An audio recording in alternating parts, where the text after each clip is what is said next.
This is Abe Friedtanzer from Awards Buzz. Very excited to be here with Sarah Friedland talking about Familiar Touch. How are you, Sarah? Good. Thanks for having me, Abe. Of course, I had the chance to see this film at AFI Fest over a year ago, so it's nice that it's now back in the conversation and everything. I'm very curious about your inspiration for wanting to make this film in the first place.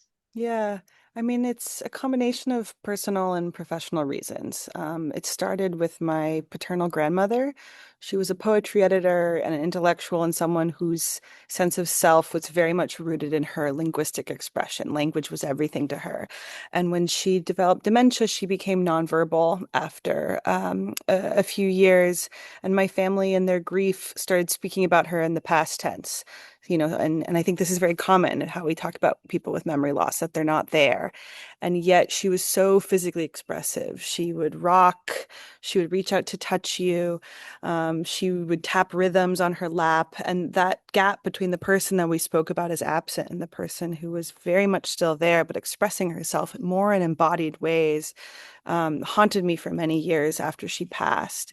And then cut to about a decade later, I had been working in the film industry doing every entry level job you can on a set, and reached a point where I felt like I wasn't learning about people anymore, and that if I wanted to make humanist dramas, I needed to meet people that weren't just directors, and I needed a day job, and I started working as a caregiver, doing home memory care, mainly for artists and creatives living in New York. And that job really changed everything I thought about. I thought I knew about aging, and memory loss and the intimacy of care labor.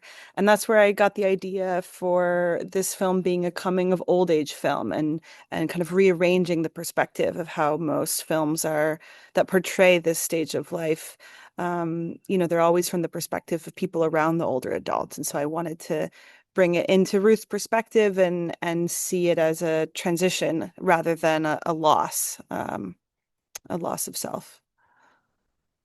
That's wonderful. And I had a really great conversation with Kathleen where she talked about, having a friend of hers who was going through something similar and just sort of watching her and making this as a tribute of sorts to her. But do you think this is the kind of film that people who have been through an experience with somebody with, memory loss and dementia, et cetera, would want to see? Or is there a sort of warning you want to issue for people where they should take care of themselves and also be open to exploring it? No, I think it's very much for people who have gone through this with their loved ones. I know that the subject matter on the face of it seems like something that would be depressing, but I think we've made a film that's more about how we remain ourselves rather than what is lost. And I hope that can be cathartic and healing for the loved ones of people who've gone through this. And we've even had viewers who are in the earlier stages of dementia themselves saying that it was helpful for them or healing in some way. And ultimately, even though it's about a character with memory loss, I don't see it as a sort of a dementia drama. I see it as a film that in many ways is more about selfhood and the complexity of our relationships, and how we are more than just our brains. We are all of our sensations, everything we've touched, tasted, smelled, and how our relationships transform as our care needs shift. So I hope in my mind, it's a film for anyone that's aging, anyone that's caring, and anyone that's been cared for. And I think in that way, there's an entry point for everyone. What would you say you learned most while working as a caregiver that you didn't expect? I think that our age identity is so much more fluid than we give it credit. At the time, I was in my early 20s, and I went into the experience thinking, I am the younger, they are the elder, and seeing older adults as sort of other, as these, I think we often think our ageism lets us think that older adults are these sort of strange creatures, and they're just us in a few years if we are so lucky. And I noticed that my clients who were in their 80s and 90s identified with me, not as a younger person, but just as another person, and saw their younger selves in me. And I started identifying with them. And it really kind of punctured the ageism that I didn't realize I had, and made me realize that all of us are all the selves we've ever been. We can identify with our child self, our teen self, 20 something self. And that is true at at 33, and that is true at 83. And that I think um, there's much more nuance to age identity than we often identify. what can you tell me about the decision to film actually at a community? Is that something that you always knew you wanted? Was that an easy thing to achieve and get people to be on board with? It's a very hard thing to achieve. You can imagine Abe, me. I mean, it's very hard to, get a first feature fund in the first place, but in some ways, pitching this to older adult communities was harder than getting it funded because, you show up as a filmmaker and say, "Hey, I want to bring a crew of 25 people in and we're going to turn your residents into filmmakers." It's not exactly an easy pitch for most care settings, and we're so lucky that we got to work with Villa Gardens, who has this history of um, I think of sort of in what some way radical ideas around care, but also of lifelong learning, and they saw it as an opportunity rather than an impediment to daily life, and they were incredible collaborators. I didn't know that we were going to make it this way when I first wrote the script, but pretty soon into the process, it became clear to me that if we were going to tell an anti-ageist coming of old age film, that we had to do that with older adults and care workers who know this story better than anyone. Also, because I think one of the ways that ageism manifests is that we see older adults as no longer creative or talented or capacious as soon as they need care. And the reality is that people continue to have so much to contribute, even if they need care for in their daily lives. And so we really wanted to um, not just have it be a collaboration with older adults, but really affirm and rely upon their talent. And we couldn't have made this film without them. The residents and the care staff there were not only cast in the film, but were working behind the scenes with us on the crew. So it was a kind of intergenerational, pedagogical experiment. If you walked onto our film set, in some ways, it looked more like an artist residency than a traditional film set. Were there any key or minor adjustments to the script, either made based on what you observed or what other people told you? I'd say the core of the script remained, but there were beautiful tonal adjustments that I think happened in response to the residents and the care workers' participation. I guess to highlight one, I pitched the film to the Residents Council and to the general staff meeting before we moved forward, and they're the ones who greenlit the film. And one of the things the residents said to me was, um, they said the film can't be too depressing.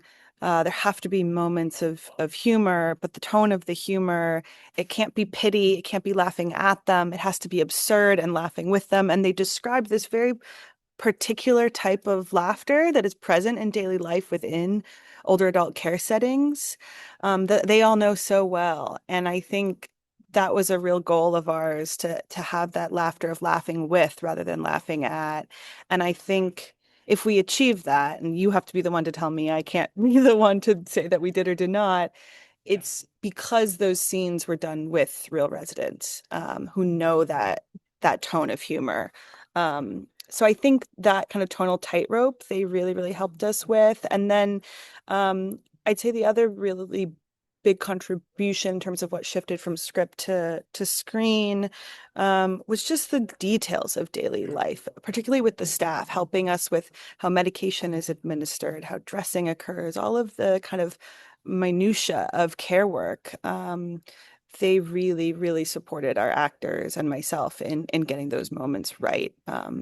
So yeah, I mean there were many other ways, but those are two that particularly jump out to me. As we're talking, I'm thinking about Thelma and the mole agent and these other stories, which are, representing a different moment in life to varying degrees of humor. And there's a lot to really enjoy about this film, but I think the one thing that stands out more than anything is the scene, where Ruth takes over the kitchen. Can you tell me about the inspiration for that scene? Yeah. The inspiration for that came from training as a caregiver. One of the first things you learn when you train to do memory care is that people's past selves and past lives come into the present. It's very common for people to get ready to go to work for a job they had decades ago or to ask for their mother, and their mother's been dead for many years. And you learn as a caregiver to sort of say, to use improv words, to say yes and to affirm the reality that that person is living in. And for Ruth, I think she I've seen so many depictions of older women as being these kind of cute little old ladies, and that depiction is so far from the older women in my life who are ferocious and and so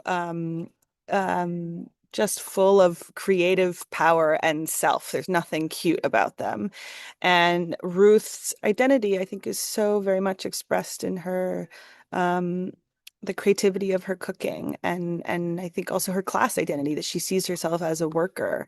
Um, and yeah, so I think that training and realizing and seeing with my clients as a care worker how many of them brought these sort of professional identities into the present, even if they were retired. And so yeah, I just had an epiphany one day and thought, oh my God, she has to go show up in the kitchen. But the premise came from training as a care worker. What did you learn about making a feature film that surprised you? Oh, so many things. So many things. Where to begin? Um, I think one is just to trust one's own instinct. I know that's somewhat trite, but I think it's really true. There's so much about filmmaking that is procedural, that is planned over many, many years. But I think some of the real magic comes from trusting one's instincts and one's colleagues' instincts too, and making space on a set for those moments to occur. Um, I learned so much from Kathleen. I mean, it's it's hard to it's hard to even summarize how much I learned from her. I mean, she was the most extraordinary teacher and collaborator. She did this amazing thing where she was able to both fully trust me and mentor me at the same time. To give one example, there was a day where um, a line I'd written wasn't quite working, and I couldn't figure out why. It wasn't the actor's performance of it. They were nailing it, but the line, like something was wrong about it, and I couldn't put my finger on it. And Kathleen took me aside and whispered in my ear, and she said, "You know, I've met the screenwriter of this film, and I think she knew what she was doing when she wrote this line. So why don't you let it be?" Um, she just I was so nervous going into the process because I'm coming from a background making experimental dance films, and this was my first time not only working in narrative but working with professional actors. And to be working someone of her caliber, she just we kind of understood each other immediately, and um, I learned so much from watching her. The level of precision that she has with text. Like she just has the most precise relationship to the written word, and yet is able to be kind of completely free when she walks onto a set. You know, she's able to live in the moment and have that moment be sort of so thick with the past and the future at the same time.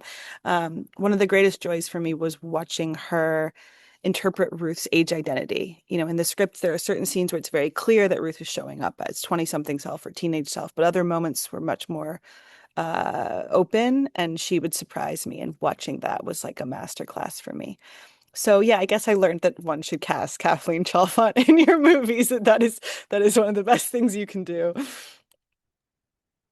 you tell me anything about where you are and what's next for you professionally? Yeah. I mean, it's been extraordinary to witness we call it Little Film That Could. You know, this film was made for well under $1 million, and it's been really beautiful to see it have a life that's beyond my wildest dreams for it. Well, that's not true. I had very wild dreams, but it's still beyond my expectations for it. So yeah, it's been wonderful to hear from audiences in recent months. And now I'm writing the next one. You're currently finding me in Mexico. I'm at an artist residency called Casa Wabi, and yeah, working on film number two, which I can't yet say what it is, but I can say that it's another humanist drama that has a sort of embodied and gestural language to it. But this time it's more of a group study than an individual character study. So yeah, writing this one on the beach. Not too bad. Wonderful. And have you had a chance to see anything recently, whether it's similar in theme or not, that has really impressed you and is sticking with you? Yeah, I mean, I'm currently without access to cinema here, so I haven't seen anything in the last 6 weeks. Um, I'd say the film from 2025 that's most stuck with me is April by Dea Klumbashvili. Um, Not so similar to Familiar Touch in subject matter, but I think it's a brilliant character study. And the way that she's able to kind of play with poetic language just really, really astounded me. So yeah, I think of the 2025 films, that one has really lingered. I saw it quite a few months ago now, but it's been top of mind. I appreciate that. I wish you plenty of luck and look forward to hearing a lot more about what's next with the next one. Thanks so much, Abe.